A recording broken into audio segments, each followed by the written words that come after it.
नमस्कार। आज हम आपको बताने वाले हैं राहु केतु का साम्राज्य 2025।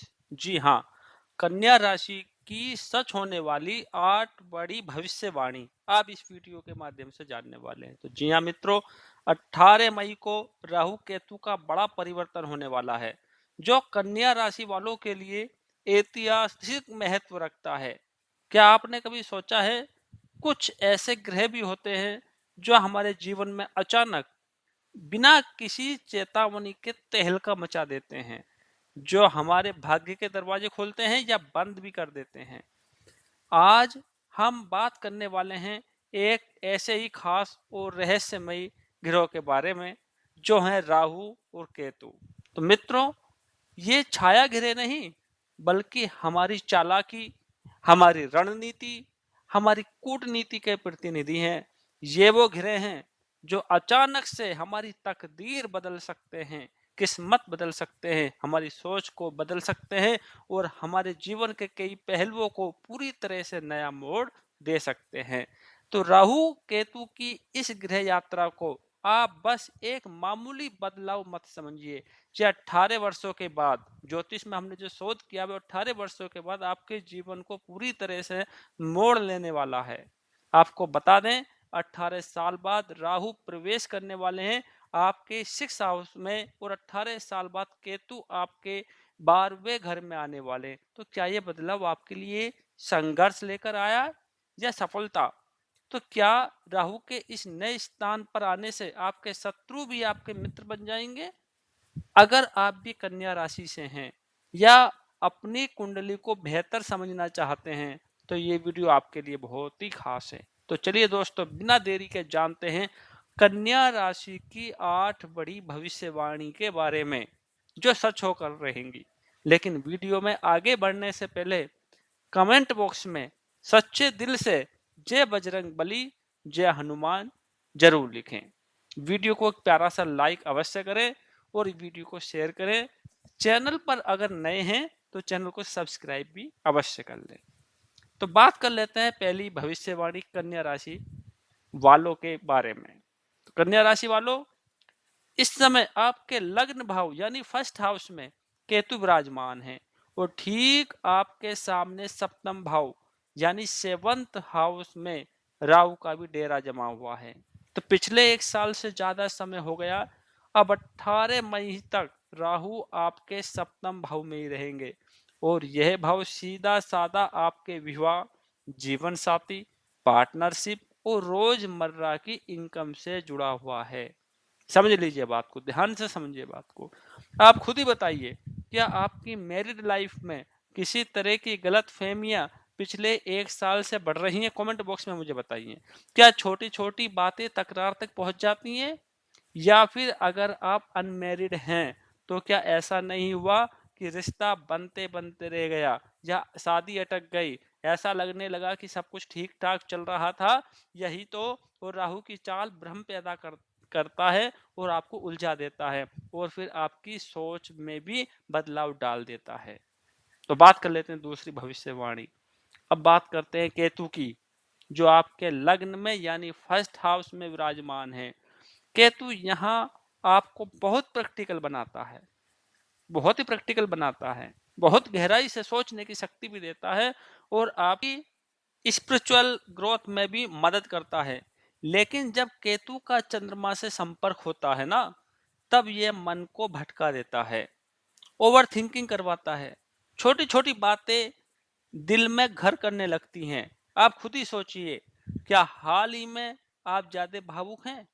क्या जरा सी बात आपको बेचैन कर देती है, और आपको असुरक्षा की भावना भी आपके अंदर जाग रही है? तो जान लीजिए, ये केतु का असर आपके मन पर है, और इसका असर सिर्फ मन तक ही नहीं, आपके लव रिलेशनशिप, आपकी मानसिक शांति सब पर पड़ता है।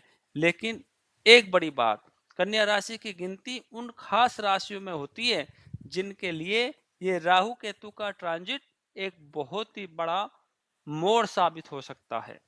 तो जान लेते हैं कन्या राशि वालों, तीसरी भविष्यवाणी क्या कहती है।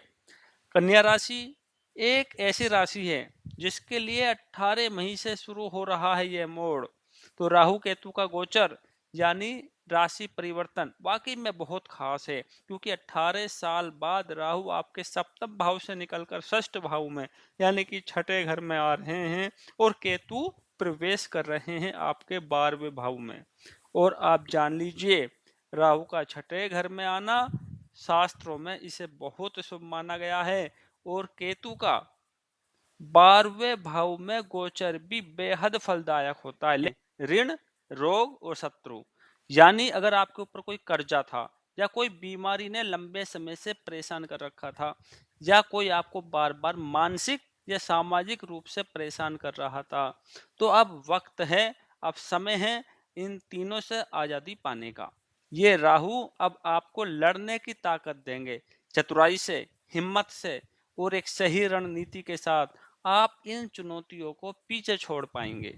और सबसे बड़ी बात, कन्या राशि वालों के लिए ये गोचर एक तरह से कानूनी मामले में भी राहत देने वाला साबित होगा। आप नोट कर लीजिए ये बात। तो अगर आप किसी केस या कोर्ट कचहरी की उलझनों में फंसे हुए थे, या कोई विवाद, कोई सरकारी फाइल रुकी हुई थी, तो राहु के गोचर होने के बाद यानी कि 18 मई के बाद और खासकर अक्टूबर और नवंबर से पहले आपको इसमें सफलता मिलने के पूरे संकेत मिल रहे हैं। मित्रों को मुझे कमेंट्स में बताइए कि क्या आपका कोई केस पेंडिंग है या आपकी इस तरह से कोई प्रॉब्लम चल रही है। चौथी भविष्यवाणी के बारे में बात कर लेते हैं कि 18 मई के बाद केतु का गोचर आपके 12वें घर में होगा, और यह कोई मामूली बात नहीं है। यह वो घर है जो लॉन्ग डिस्टेंस ट्रेवल, विदेश यात्राएं, स्पिरिचुअल ट्रिप्स और अदृश्य अनुभवों का प्रतिनिधित्व करता है।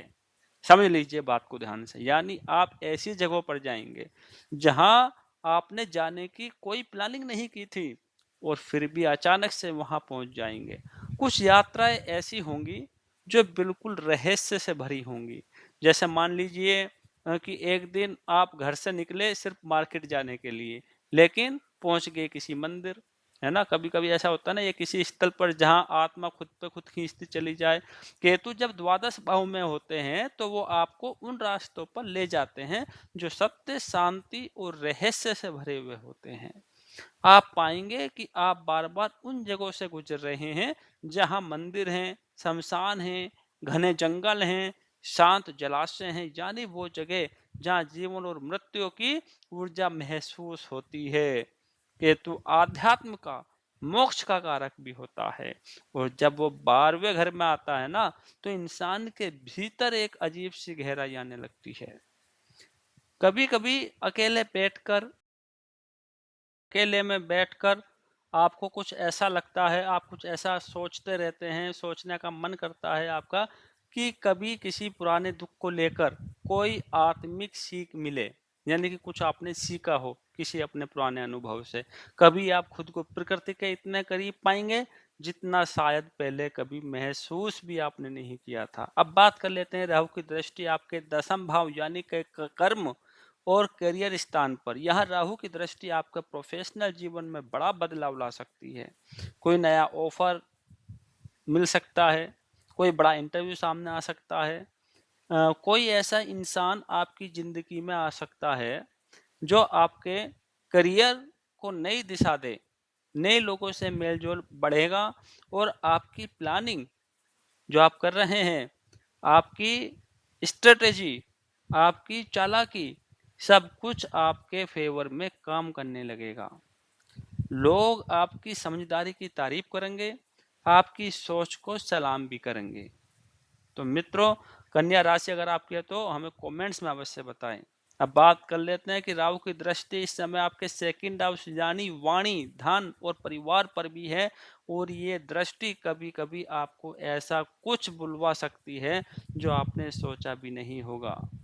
राहु सडन रिजल्ट देने वाला ग्रह कभी हो जाता है। अचानक कुछ ऐसा बोला जाना जो दिल तोड़ दे और फिर बाद में पछताना पड़े, माफी मांगना पड़े। लेकिन जो नुकसान हुआ वो तो हो चुका था, इसलिए विशेष सावधानी रखें, खासकर अपने परिवार, अपने रिश्तों और दोस्तों के साथ बातचीत करने में। शब्दों को तोल कर ही बोलिए, नहीं तो रिश्तों में फासला आ सकता है। अगर आप गवर्नमेंट जॉब की तैयारी कर रहे हैं या किसी ऊंची हायर एजुकेशन की राह पर हैं, तो ये समय आपके लिए गोल्डन पीरियड है, क्योंकि राहु आपके भीतर वो चतुराई, वो रणनीति, वो माइंड शार्पनेस लेकर आ रहा है, जिससे आप कंपटीशन में ना केवल हिस्सा नहीं लेंगे बल्कि बाजी भी मारेंगे। आपकी प्लानिंग ऐसी होगी कि सामने वाला सोचता ही रह जाएगा और आप मंजिल तक पहुंच जाएंगे, मंजिल आप अपनी हासिल कर लेंगे। ये था कन्या राशि वालों पर राहु और केतु का प्रभाव। अगर आपकी कन्या राशि है तो हमें कमेंट्स में अवश्य बताएं, और अगर आपको कोई प्रश्न पूछना है तो उसके लिए भी आप मुझे कमेंट्स में कर सकते हैं। हम प्रयास करते हैं अपने सभी दर्शकों को, श्रोतागण का, जो वो पूछते हैं उनका समय से रिप्लाई करें। मित्रों, चैनल पर अगर नए हैं तो चैनल को सब्सक्राइब अवश्य करें। मिलते हैं किसी नई वीडियो में, तब तक के लिए जय माता दी।